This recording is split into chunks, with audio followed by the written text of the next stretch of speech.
Here lives the outdated version of you, not in your conscious mind, but in the background loops you can't seem to break. It lives in the hesitation before you speak, in the quiet doubt that shadows every decision, in the heaviness in your chest that greets you each morning. This isn't the self you chose. It's the one you constructed to survive what you once couldn't understand. It doesn't announce itself loudly. It hides seamlessly inside your habits, your self-talk, your daily rituals. It disguises itself as your personality, your realism, your common sense. And most tragically, it feels familiar, so familiar that you no longer question it. But here's the truth few ever confront. As long as this identity remains your default setting, your external world cannot evolve. You're not held back by lack of opportunity. You're held in place by the vibrational echo of who you used to be. This version of you is a signal, one the universe continues to respond to, loyally, precisely. Because your reality doesn't mirror your intentions, it mirrors your internal frequency. Even your clearest vision for growth will bounce off the walls of a self-concept rooted in contraction. And this is where most people remain stuck, not because they lack potential, but because they mistake survival for truth. Because stagnation feels safe when freedom feels unfamiliar. They say, this is just who I am. But who they are was born from necessity, not authenticity. You see, the former self is clever. It doesn't attack you, it protects you. But that protection now keeps you confined. It tells you to lower your expectations, to be cautious with joy, to rehearse every scenario for disappointment. But what it's really doing is keeping your future hostage to your past emotions. You cannot move into a new reality while your nervous system is still reliving old injuries. You cannot receive the next chapter while still narrating from the last one. So before we talk about healing, before we touch manifestation, before we even approach the quantum field, we must confront this echo, not to condemn it, not to fight it, but to finally recognize it for what it is. A story that once helped you survive, but no longer needs to write your future. And to say, with gentleness and clarity, you helped me once, but I no longer need to live from fear. You are not waiting on the universe. The universe is waiting on your signal to change. What you experience is not random. It's not karma. It's not punishment. It's a precise, intelligent reflection of who you're being. Beneath your words, beyond your intentions. Quantum physics has been whispering this truth for decades. There is no objective world out there. Reality does not exist in a fixed state. It exists in potential until a conscious observer enters the field, and that observer is you.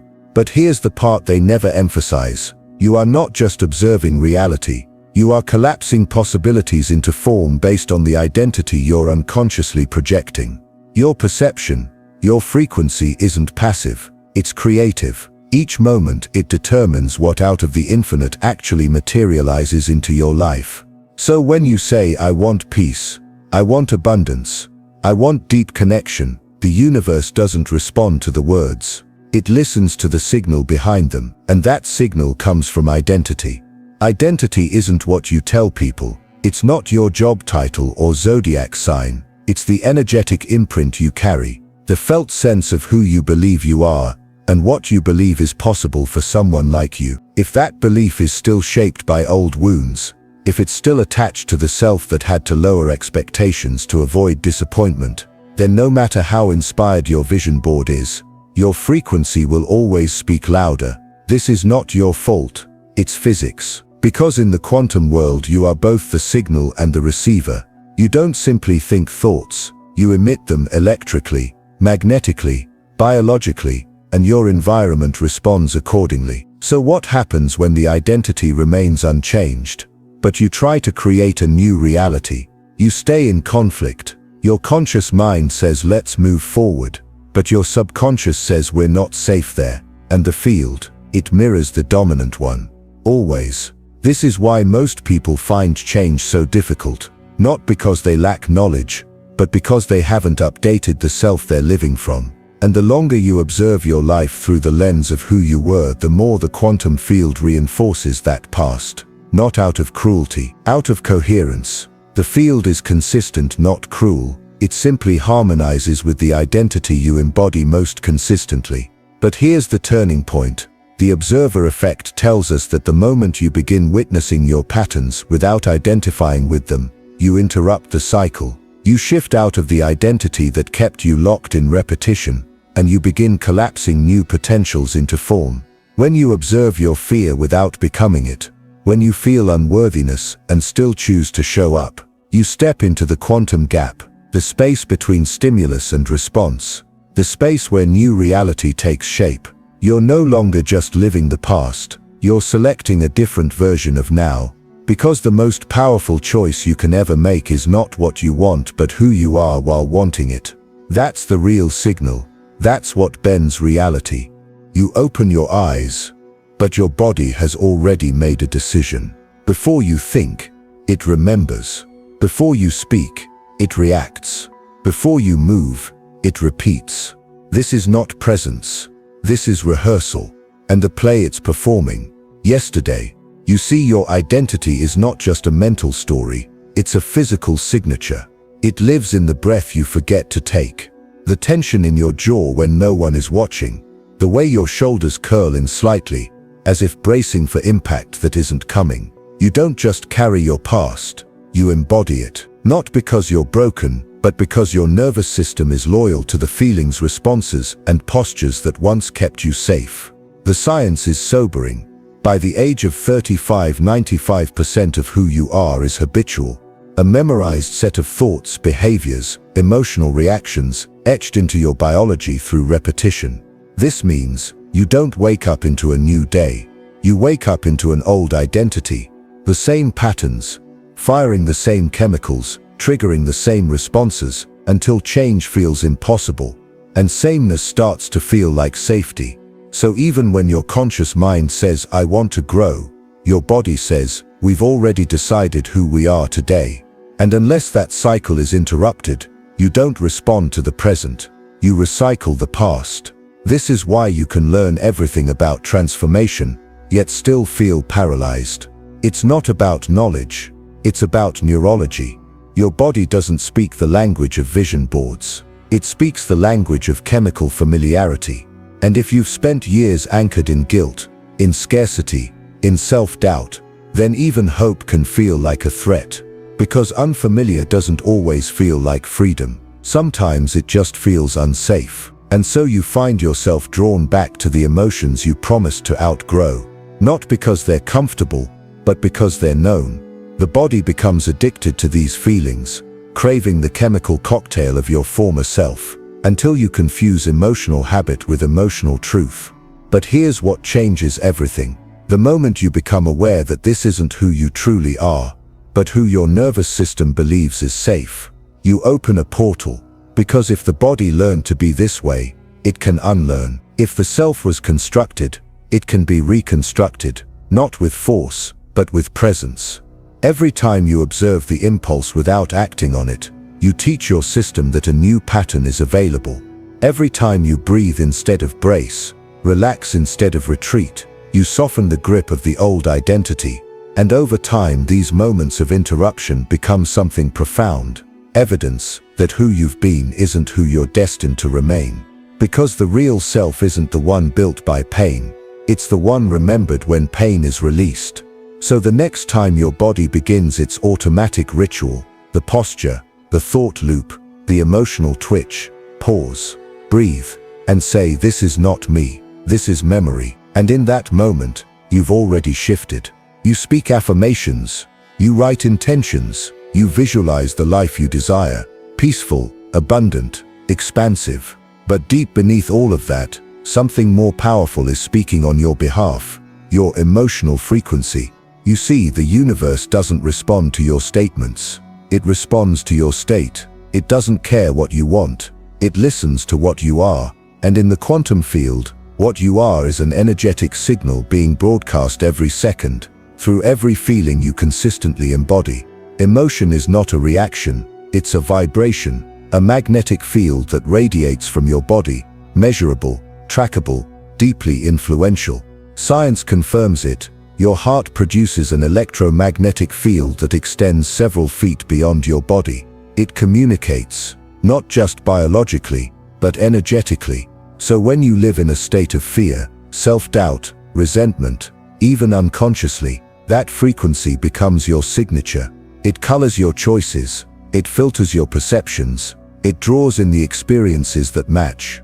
Not because you're broken, but because the field is precise. It returns what you're sending, nothing more, nothing less. This is why so many people struggle with manifestation.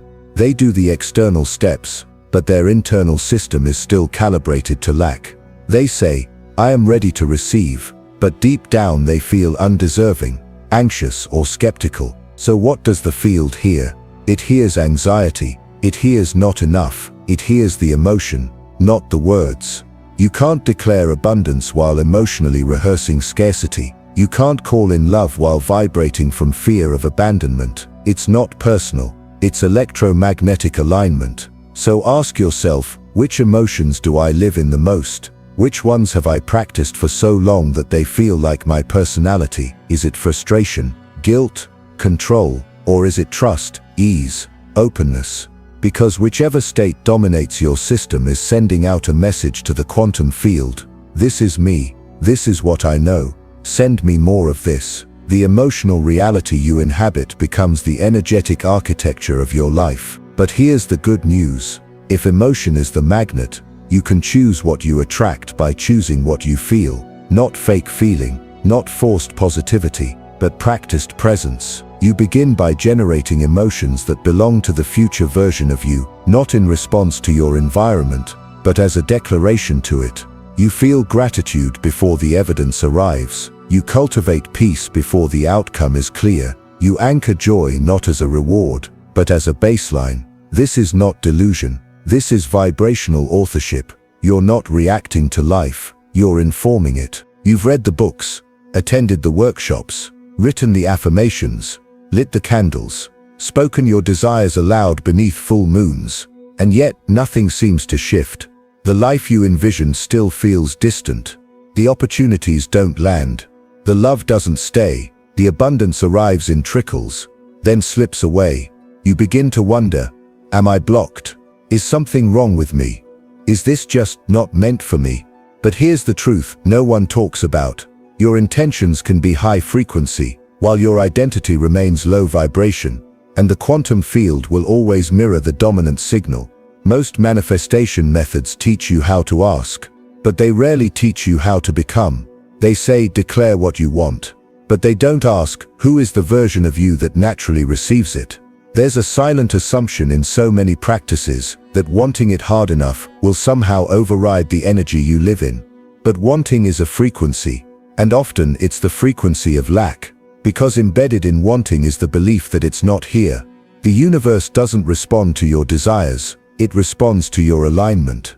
Let's be clear, alignment is not reciting the same affirmation 21 times. It's not pasting a photo of a beach house on your wall. It's not thinking positive while suppressing your grief. Alignment is an internal agreement between your thoughts, your feelings, your choices, and your nervous system. It's the moment all parts of you say, yes, I am that, and mean it, biologically, emotionally, energetically. If your mind says abundance, but your body is still bracing for debt, guess which signal the field picks up? If your words say I am love, but your emotional foundation is fear of being left, guess what you're unconsciously repelling?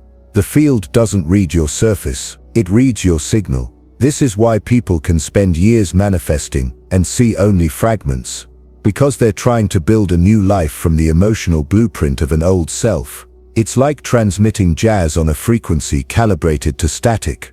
You must upgrade your identity before the field can deliver the new result. This means asking better questions.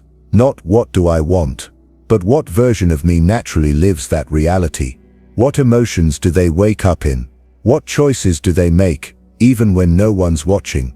How does their nervous system feel in the absence of chaos? True manifestation isn't projection, it's permission. The moment you stop trying to get the thing and start living from the version of you who no longer needs it, you collapse the gap. You tell the field, I'm not seeking, I'm remembering. And in that vibrational certainty, you stop chasing outcomes and start inviting them. This is not wishful thinking. This is frequency science, magnetism, coherence.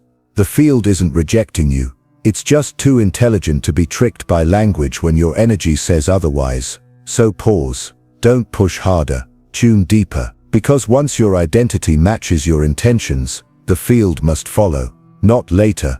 Now. In quantum mechanics, there's a principle both poetic and revolutionary. The act of observing changes the observed, known as the observer effect. It teaches us something far more intimate than physics. It reveals that reality is not independent of your gaze. The moment you become aware, the field responds. Possibility collapses into form, and a specific version of reality materializes. But here's what most overlook.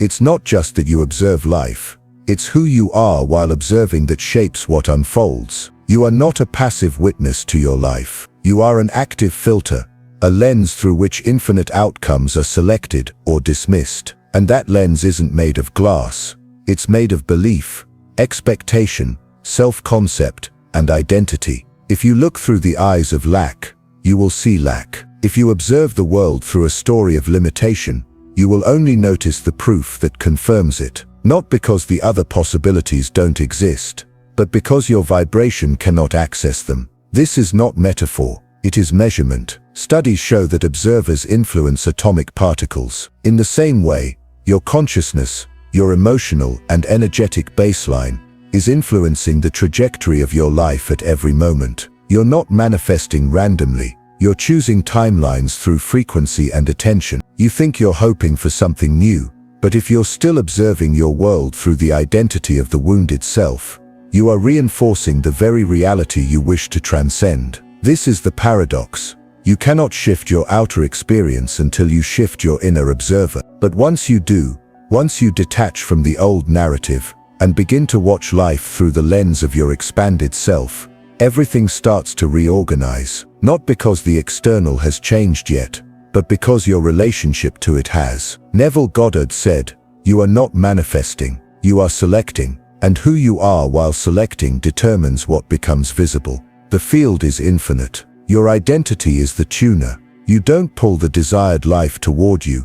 You tune yourself to the version of you that already lives it. So the question isn't how do I get there? The real question is who is doing the observing right now? Is it the self that doubts? The self that fears disappointment? The self trained to look for danger, rejection, or scarcity? Or is it the self that knows how to trust life again? When you begin observing your inner world without reacting, without labeling yourself as broken or behind, you activate a different part of your brain, the prefrontal cortex.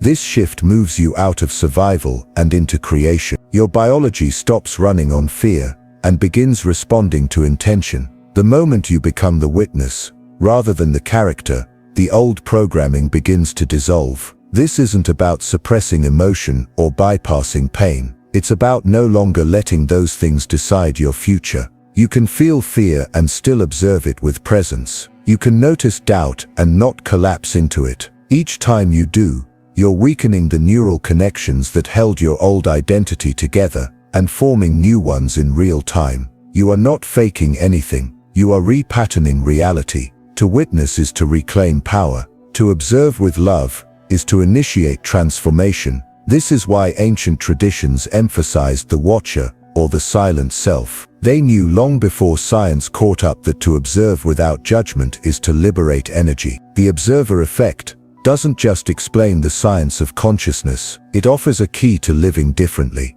The moment you stop staring through the eyes of your history, you create space for something else to appear, something that has always been waiting for you on a different frequency. So pause, breathe, soften your gaze, not just at the world, but at yourself, because the most powerful shift happens not when the world changes, but when the one watching it finally does. No new life can emerge from the identity that created your limitations. You can't keep being who you were and expect to live as who you're meant to be. Transformation is not about effort, it's about identity shift. And identity isn't changed through willpower, it's changed through frequency, through decision, and through deliberate re-embodiment. There are 4 phases to this shift, 4 thresholds you cross, not all at once, but moment by moment, each one dissolving what no longer serves, and anchoring what always did. Phase 1. Identify the self that's been running the show. You can't release what you haven't recognized. And most people don't realize they're not being themselves. They're being their conditioning,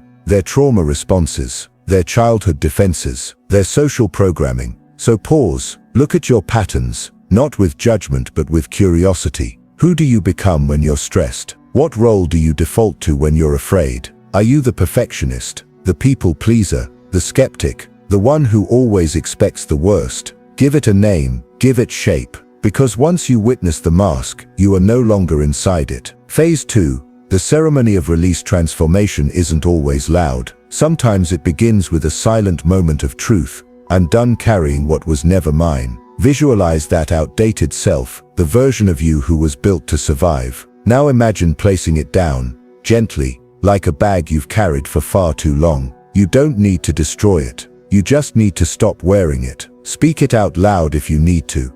I honor who I had to be, but I no longer identify with that version. And in that declaration, the energy loosens, a portal opens, and space is made for something new to arrive. Phase 3. Embody the new self before life gives you a reason. Your elevated self is not something you become. It's something you allow to surface by acting in alignment before external confirmation. Don't wait for the opportunity to feel confident. Feel confident, and the opportunity will align. Don't wait for love to soften your heart. Soften and love will recognize itself in you. Ask yourself, if I already were the version of me I long to be, how would I breathe today? How would I walk into the room? What decisions would I make without hesitation? What emotions would I stop rehearsing? Then, live as if, because as if is not pretending, it's practicing resonance. And resonance is how reality finds you. Phase 4. Anchor the new identity with repetition. You don't change your life through one breakthrough.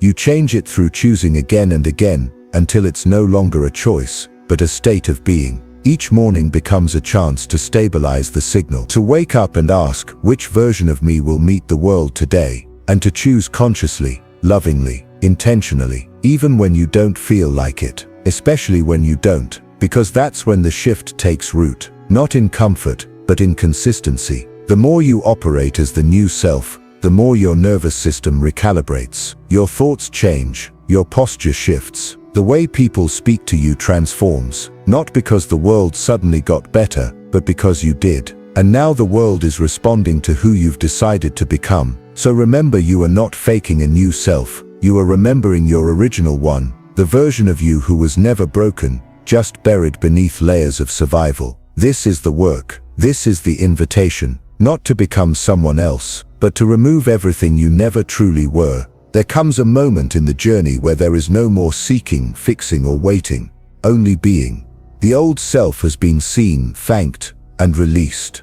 The future self has been felt, remembered, and embodied. And now, what remains is the practice of living in alignment with that version, moment by moment. This is not a peak, it's a rhythm, not a high, a home. And living as your new self doesn't always feel grand. Often, it feels quiet, subtle, natural, because true transformation isn't proven by external flashes, but by internal consistency. It's in the way you speak to yourself when no one hears, in how you choose presence over panic, in how you respond to old triggers with new grace. It's in the soft confidence that doesn't need to perform anymore. Your nervous system begins to settle into this new identity, not because you forced it, but because you fed it, with repetition, with trust, with emotion. At first, the world may look the same job, same mirror, same morning light, but something feels different. There's more space between thought and reaction, more clarity in your decisions, more alignment in your choices. You begin to live from an inner knowing, not external permission, and the world, slowly but unmistakably, begins to reflect that change back to you, not through fireworks, but through synchronicity, through peace, through people responding to your frequency instead of your wounds. You'll notice opportunities arriving that your old self would have doubted or dismissed. You'll say no more easily to what no longer aligns, not from rebellion, but from resonance. You won't chase outcomes, you'll attract outcomes aligned with who you've already become. Because now, you are transmitting clarity, and clarity is magnetic. Living as your new self also means recognizing when the old self visits, because it will. not to sabotage you but to be seen again, this time with neutrality. You might feel fear arise, you might hear doubt whisper, but instead of collapsing into them you breathe,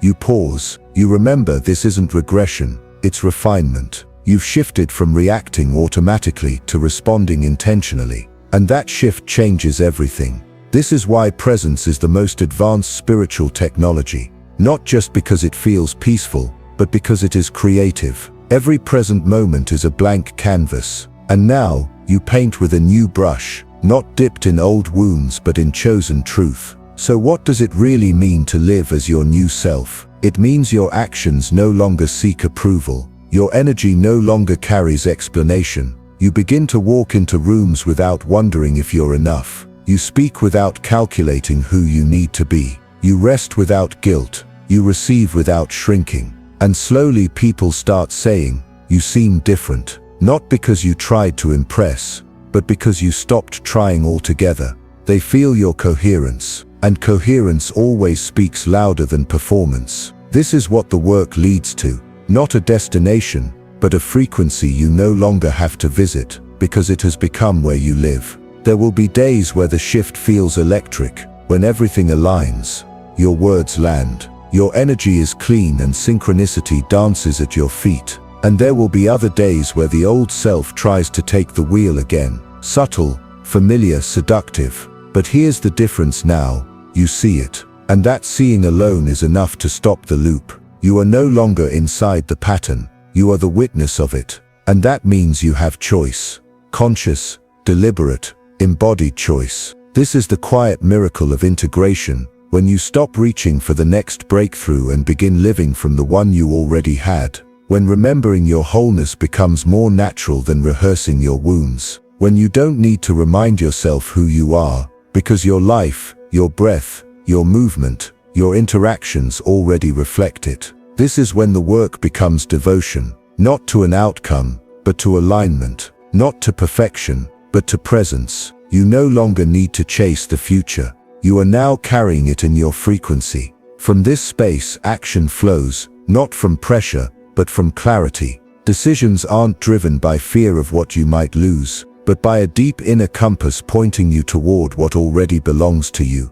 You begin to lead your life, not manage it. You become less reactive, more responsive, less performative, more present. And this is what changes everything. The world starts treating you according to the self you've decided to embody. Because energy always speaks first. And now, yours speaks truth. So take a breath, right now. Feel the version of you who no longer needs to prove anything. Who no longer defines success by outcome, but by inner alignment. Who doesn't postpone peace until conditions are perfect. Who no longer asks, "Am I worthy of this life?" but affirms, "This life is finally worthy of me." This is what living as your new self feels like. Not louder, just cleaner. More precise, more free. Because when identity shifts, reality cannot remain the same. So here's the invitation now, not from me, but from your own future. Not to try harder, but to stop waiting. Stop asking for permission. Stop preparing. You've done the inner work. You've listened to the wisdom. You've remembered the truth. Now comes the integration. So declare it. Let your energy speak it first. Then let your words follow. Write it. Whisper it. Stand in it. Let it ripple from your nervous system into the field around you. I no longer seek alignment. I am alignment. I no longer wait to become. I remember I already am. Say it slowly. Say it until it feels cellular. Say it until nothing within you is contradicting it anymore. Because this isn't performance. It's not surface. This is your new reality. Not because you forced it, but because you finally became available for it. If you've made it here, then something ancient in you has awakened. Not because I've said anything new, but because deep within you, you've remembered what was never truly forgotten. You are not in the process of becoming, you are in the act of revealing. The old self, made of reactions, rehearsals, expectations, has served its time. It was built in fire. It carried you through uncertainty, through silence, through the ache of being unseen. But it is not who you are. It was only who you needed to be. And now, You've done the one thing most never dare to do. You've looked it in the eyes, not with anger, not with shame, but with reverence, and in doing so, you've set it free. You didn't destroy the old you released them. You retired the identity that was built on defense, and in its absence, something soft, something radiant, something real has begun to emerge. This is not the end, this is the beginning, but not a beginning that starts from scratch, a beginning that starts from truth. So what now? Now you live, not as an improved version of your pain, but as an authentic embodiment of your presence. You speak, not to be accepted, but because your voice is frequency. You rest, not because you're tired, but because you trust. You show up, not to get love, but to express the love that has already anchored itself inside you. Reality begins to follow, like gravity. The quantum field rearranges in response to your coherence, not because you forced it, but because you've stopped contradicting it. You don't chase timelines anymore, you tune into them, and here's what you begin to notice. People treat you differently, without you asking. Opportunities flow without you pushing. Decisions feel clearer, your body feels lighter, synchronicities become frequent, and peace stops being something you practice. It becomes the place you live from. But even now, as this exploration comes to a close, know this: you're not done, you're just aligned. From this moment forward, you're not waiting, you're not preparing, you're not hoping, you are transmitting. So let's seal it together, not in theory, but in frequency. Close your eyes, feel your breath, feel the intelligence in your body, the aliveness that's always been there. Now repeat these words, not for effect, but as a sacred command to your field, to your cells, to your story. I no longer live from memory. I live from alignment. I no longer seek outside what has always lived within. I remember who I am. I remember what I came to be. I walk forward, not as someone becoming, but as someone who already is. This is your declaration, not just to me, not just to the field, but to your future, to your ancestors, to your highest self, who's been waiting for you to return all along. So now speak it in the comments. Let the field witness your becoming. Declare with presence, the former me has been dissolved, not as a trend, not as performance, but as a moment of cosmic confirmation. Because the energy you've stepped into has momentum now. It will carry you,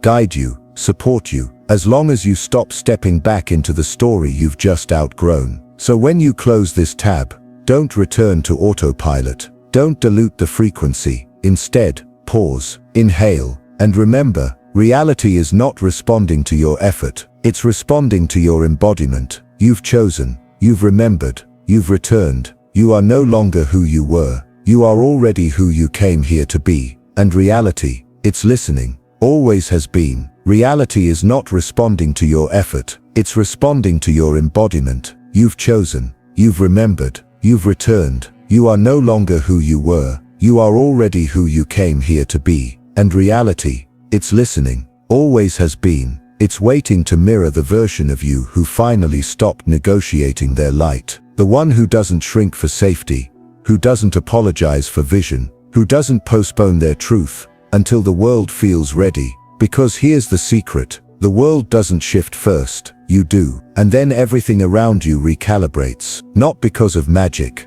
but because of resonance. You've stopped broadcasting from fear. You've stopped narrating from survival. You've returned to signal clarity. And now what felt impossible yesterday becomes magnetically obvious today. So walk forward, not with force but with remembering. Let your presence be your introduction. Let your frequency enter the room before your words do. Let your nervous system speak peace so loudly, chaos forgets how to find you. You've rewritten the signal. You've tuned into the truth, you've left the echo behind, and from here forward, your life isn't something to chase, it's something to match. So don't wait, not another moment. This is the day your timeline changed, because you finally aligned with the version of you who always knew the way.